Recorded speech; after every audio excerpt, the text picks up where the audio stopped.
Hello everyone. Today we are going to start the next topic of the chapter number 9, that is process. इस chapter में इस topic में हम समझेंगे process के बारे में, और प्रोसेस किस चीज़ के, प्रोसेस ऑफ रूरल डेवलपमेंट, कि किस किस तरीके से आप रूरल डेवलपमेंट कर सकते हैं। तो सबसे पहला पॉइंट आपका आता है development of the human resource.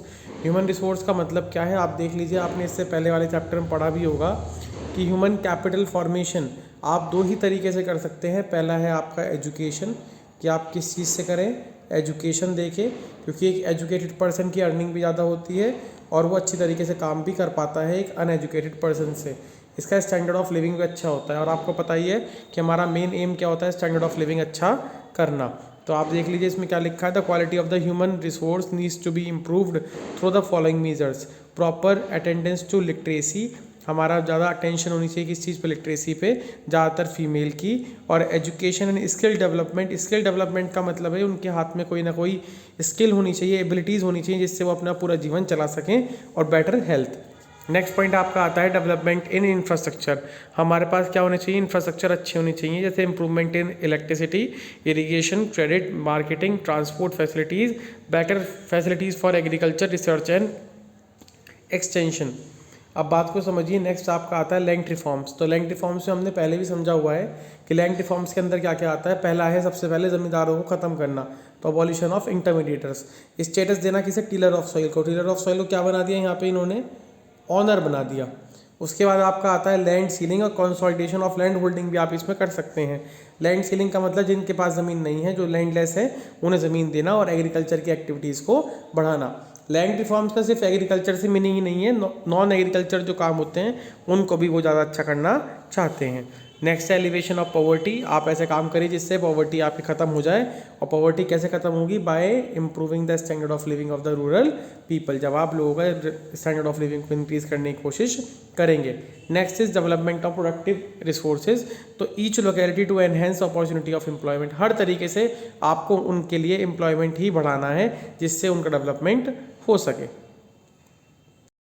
अब हम बात कर रहे हैं अपने नेक्स्ट टॉपिक की, इसका नाम है रूरल क्रेडिट। क्रेडिट का मतलब होता है उधार। क्या है, उधार, मतलब एक तरह से आपको उधार पे पैसा मिलना, वो रूरल क्रेडिट में आता है। अगर मैं बात करूं तो ज़्यादातर कैसे किसे ज़रूरत होती है, आपके फार्मर को।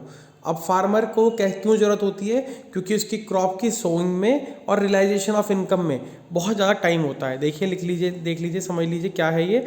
It means providing credit for the farming community, it is a lifeline of the farming activities. Farmer need credit, farmers को क्रेडिट चाहिए क्योंकि agriculture farmer are in strong need for the credit due to long gap between crop sowing and realisation of income. इनके पास बहुत ज़्यादा time होता है इनका क्रॉप सोइंग, मतलब आज कोई चीज़ बोई है और उसके पैसे आने के लिए। इसलिए इंडिया के अंदर, और एक रीज़न ये भी है, इंडिया के अंदर ज़्यादातर जो फार्मर्स हैं वो कैसे हैं, स्मॉल एंड मार्जिनल। तो most of the farmers in India are small and marginal landless land holders who practice subsistence farming. जो क्या प्रैक्टिस करते हैं आपके, subsistence farming. What is subsistence farming, farming for self consumption. जो किस चीज़ के लिए काम करते हैं, फार्मिंग फॉर सेल्फ कंजप्शन, अपने लिए ही काम करते हैं। They have no surplus for the further production, इनके पास कोई पैसा नहीं होता आगे प्रोडक्शन करने के लिए। अगर हम बात करें, देयर आर टू सोर्सेज, तो एक है आपका नॉन इंस्टीट्यूशनल और एक है आपका इंस्टीट्यूशनल। नाम समझ में आ रहा है, जिसमें सारे लॉज आए, नियम और कानून आए, वो क्या है आपका इंस्टीट्यूशनल। और जिसमें कोई नियम और कानून नहीं चल सकता, वो क्या है आपका नॉन इंस्टीट्यूशनल। अगर आपके एमसीक्यू में आए कि इस टाइम पे इंडिया में आज भी कौन सा मतलब इंस्टीट्यूशन ज़्यादा काम कर रहा है क्रेडिट में, तो आप ये बताएंगे नॉन इंस्टीट्यूशनल। गवर्नमेंट ने बहुत कोशिश करी मगर अप टू लार्ज एक्सटेंट ये चीज़ हमारे देश में अभी तक नहीं हो पाई। तो नॉन इंस्टीट्यूशनल में क्या क्या आते हैं आपके, सबसे पहले आता है इसमें money lenders, relatives, traders, commission agents and rich landlords. इस बार वाले सैम्पल पेपर में भी ये था कि इसमें बताइए ये इसमें से कौन सा नॉन इंस्टीट्यूशनल है या इसमें से कौन सा इंस्टीट्यूशनल है। तो आपको पता होने चाहिए, जो भी गवर्नमेंट के हिसाब से होंगे वो इंस्टीट्यूशनल, जो गवर्नमेंट के हिसाब से नहीं होंगे वो नॉन इंस्टीट्यूशनल।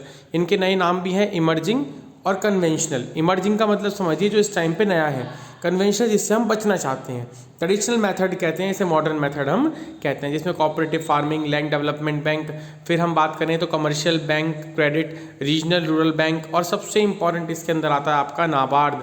सारे रूरल बैंकिंग का जो हेड है, सबसे बड़ा तो कौन सा बैंक है आपका, आरबीआई।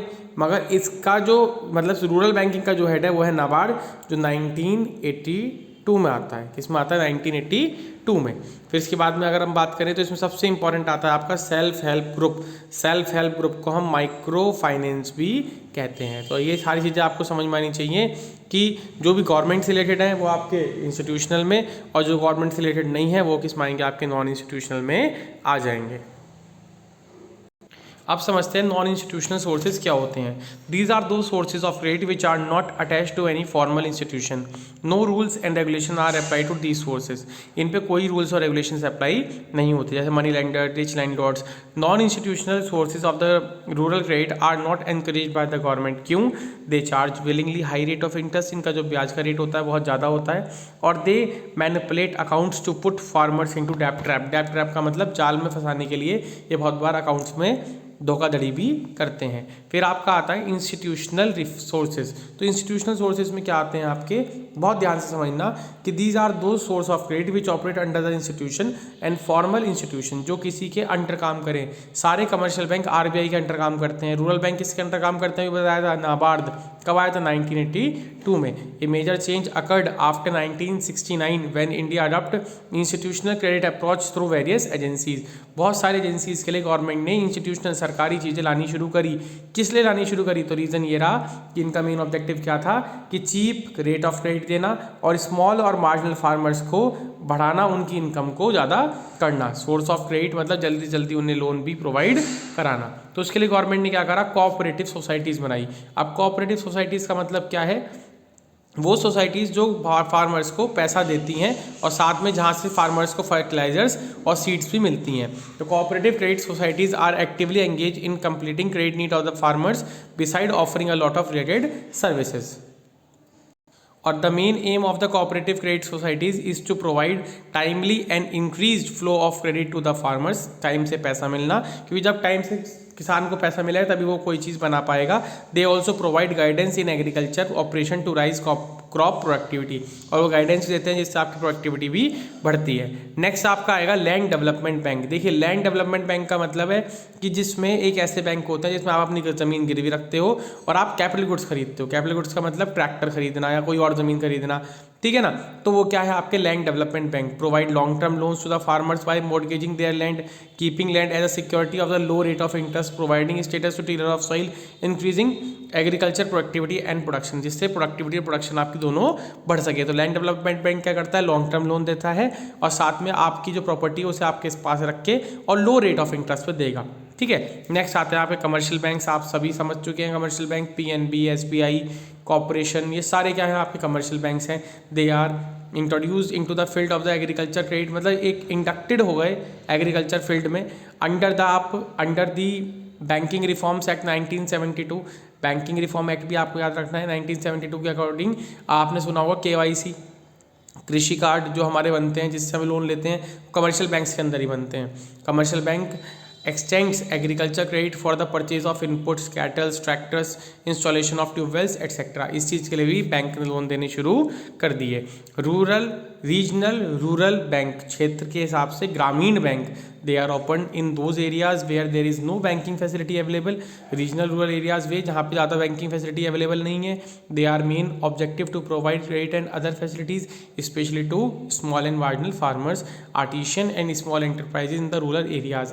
रीजनल रूरल बैंक का मतलब नाम से समझ में आ रहा है जो कहाँ पे आपके गांव में है जहाँ पे कोई भी बैंक नहीं है, और किसके लिए है? स्मॉल फार्मर्स के लिए और स्मॉल एंटरप्राइजेस के लिए। फिर अगर हम बात करें नाबार्ड कब आया था आपका? अभी बताया हमने आपको 1982 में। एपेक्स बैंक है जो कंट्रोल करता है सारी एक्टिविटीज़ किससे रिलेटेड? रीजनल रूरल बैंक से related. Rural financing system, its objective is to promote healthy and strengthen the credit institutions. Beside providing the finance to credit institution, NABARD also provide financial assistance to non-farm sector। अब non-farmer fishing आप समझ लीजिए, horticulture समझ लीजिए, dairy, मतलब non farm agriculture के लिए development के लिए बहुत सारे काम करते हैं। सबसे इंपॉर्टेंट टॉपिक आपका यहाँ पे आता है वो है आपका सेल्फ हेल्प ग्रुप, जिसे हम माइक्रो फाइनेंस भी कहते हैं। सेल्फ हेल्प ग्रुप का मतलब क्या होता है? इसमें नंबर ऑफ पीपल्स पैसा इकट्ठा करते हैं और जिसे ज़रूरत होती है उसे ब्याज पे देते हैं। तो माइक्रो फाइनेंस सबसे इंपॉर्टेंट है आपका इसमें। Self help group has emerge a major micro finance programme in the country. In the recent years, self-help group have been set up to provide the credit facilities at a cheaper rate by minimizing minimum contribution from the each member. From the collected money, credit is to be given to the needy member at repayable in the small installments of the regional institute interest rate. बात को समझिए, ये होते हैं एक तरह से committee डालना। सारे लोगों ने पैसा इकट्ठा करा, जिसको ज़रूरत है उसे पैसा दे दिया और वो हमें ब्याज देगा और सबके लिए फ़ायदेमंद होगा। सेल्फ हेल्प ग्रुप हेल्प करता है एम्पावरमेंट ऑफ वुमेन। ज़्यादातर जो वुमेन्स है वो इसे यूज़ करती हैं। Borrowing of self help group are mainly for confined to consumption पर। ज़्यादातर किस चीज़ के लिए होती हैं? ये कंजप्शन पर्पज़ के लिए होती हैं।